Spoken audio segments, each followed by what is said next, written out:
Hey guys, welcome back to the channel. In today's video, I'm going to show you how to decline a loan offer in Lendio. If you receive a loan offer through Lendio but decide not to proceed, you can decline them directly within your account. And here's how to do it.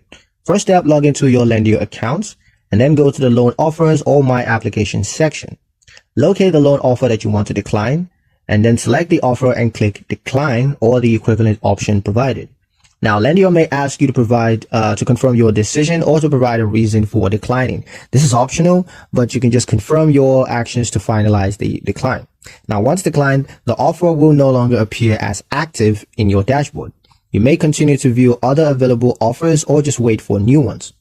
Declining an offer does not harm your account standings. You can still apply for other loans through Lendio at any time. But that's pretty much it for this one, guys. Hope you liked it. Hope you found the information here useful enough. If you did, like, share, and subscribe for more helpful tutorials. Thank you guys for watching, and I'll see you in the next one.